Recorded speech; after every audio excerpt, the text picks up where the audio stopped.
युवाओं को कैसे जोड़ा जाए कार्यकर्ता, इसके लिए क्या एक्सरसाइज करें, इसको लेकर ही टिप्स देते हुए डोटा सरोका आप सुन रहे थे। पंचायत चुनाव को लेकर कुल मिलाकर अब एक्सरसाइज और चुनावी धार तेज देते हुए चाहे कांग्रेस हो बीजेपी अब दिख रही है। बढ़ते आगे, दिल्ली के पूर्व मंत्री और आम आदमी पार्टी के नेता सत्येंद्र जैन की एक बार फिर मुश्किलें बढ़ गई हैं। दिल्ली के एंटी करप्शन ब्यूरो ने सत्येंद्र जैन को गिरफ्तार कर लिया है। कल देर शाम सत्येंद्र जैन की गिरफ्तारी हुई थी। दिल्ली जल बोर्ड के एक टेंडर में गड़बड़ियों के आरोप में सत्येंद्र जैन की गिरफ्तारी हुई।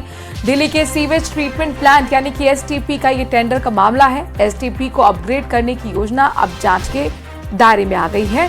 मामला करीब 1546 करोड़ रुपए की अनुमानित प्रोजेक्ट से जुड़ा हुआ है। एसीबी ने इस मामले में पूर्व जल मंत्री सत्येंद्र जैन समेत 6 लोगों की गिरफ्तारी कर ली है। सत्येंद्र जैन को अब से थोड़ी देर बाद कोर्ट में पेश किया जाएगा।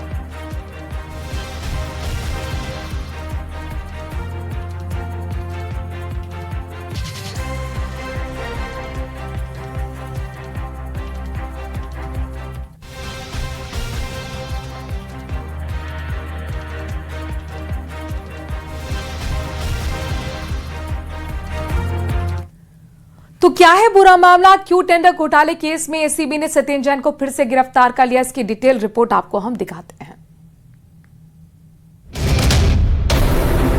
दिल्ली के सीवेज ट्रीटमेंट प्लांट यानी एसटीपी को अपग्रेड करने की योजना अब जांच के घेरे में है। मामला करीब 1546 करोड़ रुपए के अनुमानित प्रोजेक्ट से जुड़ा है। एसीबी ने इस मामले में पूर्व जल मंत्री सत्येंद्र जैन समेत 6 लोगों को गिरफ्तार किया है। दिल्ली के पूर्व मंत्री सत्येंद्र जैन समेत 6 लोगों की गिरफ्तारी काफ़ी अहम मानी जा रही है। इनकी गिरफ्तारी दिल्ली में जल बोर्ड के एक टेंडर प्रक्रिया को लेकर हुई है, जिसका अपग्रेडेशन करना था, क्योंकि अपग्रेड करने की आड़ में ये कहा जा रहा है कि धांधली हुई, हेरफेर हुआ और अनियमितताओं के मामले को लेकर ये कई सारे आरोप लगाए गए। लेकिन आज एसीबी दफ्तर के बाहर काफ़ी यहाँ पर चहलकदमी यहाँ पर दिखाई देगी आपको, गहमा गहमी है, क्योंकि फोर्सेस को तैनात किया गया है। किसी तरह से कोई प्रदर्शन यहाँ पर किसी के द्वारा ना हो, इसको लेकर यहाँ पर सुरक्षा को बढ़ाया गया। गिरफ्तार लोगों में दिल्ली जल बोर्ड के पूर्व सीईओ उदित प्रकाश राय, पूर्व कंसल्टेंट अंकित श्रीवास्तव और 3 कंपनियों के मालिक भी शामिल हैं। एजेंसी का दावा है कि एसटीपी की क्षमता बढ़ाने के लिए जारी होने वाले टेंडरों में ऐसी शर्तें रखी गईं जिनसे प्रतिस्पर्धा सीमित हो गई और एक खास कंपनी को फायदा पहुंचाने का रास्ता बना। एसीबी के मुताबिक इस पूरे मामले में टेंडर प्रक्रिया को प्रभावित करने की कोशिश की गई। एजेंसी का आरोप है कि एसटीपी अपग्रेडेशन के टेंडर की शर्तें इस तरह तैयार की गईं जिससे एक खास कंपनी को फायदा मिल सके। आरोप है कि ऐसी शर्तें जोड़ी गईं जिनसे व्यावसायिक प्रतिस्पर्धा खत्म या सीमित हो जाए। जांच के दौरान एसीबी को बिचौलियों और सरकारी अधिकारियों के बीच बातचीत से जुड़े इलेक्ट्रॉनिक सबूत मिलने का दावा है। ईमेल की जांच में भी एजेंसी को ऐसे दस्तावेज मिले हैं जिनसे पता चले कि टेंडर से जुड़े कागजात कंपनियों के साथ पहले ही साझा किए गए थे। इस मामले में उदित प्रकाश राय पर 1 करोड़ 52 लाख रुपए की रिश्वत लेने का आरोप है। यही वजह है कि इस मामले में राजनीति ने जोर पकड़ लिया है। एक बार इस बात साबित हो गया है कि अरविंद केजरीवाल की पार्टी ने 10 साल दिल्ली में राज किया, तो उन्होंने बहुत चतुराई से सत्ता के संरक्षण में भ्रष्टाचार का एक मॉडल विकसित किया, जिसमें राजनेता, अधिकारी, ठेकेदार और अन्य सभी लोग शामिल थे। इसीलिए चाहे वो शराब घोटाला हो या अन्य कोई घोटाला, और अभी ये जो जल बोर्ड का घोटाला है वो सामने आया है। और मेरा अपना मानना है कि क्योंकि एसीबी ने अपनी जांच तथ्यों के आधार पर की है, जब इसकी जांच की बात होगी तो उसमें और लोग भी इसकी जद में आएंगे। जबकि एसीबी की कार्रवाई के बाद अरविंद केजरीवाल भड़क गए और उन्होंने पोस्ट कर बीजेपी पर निशाना साधा।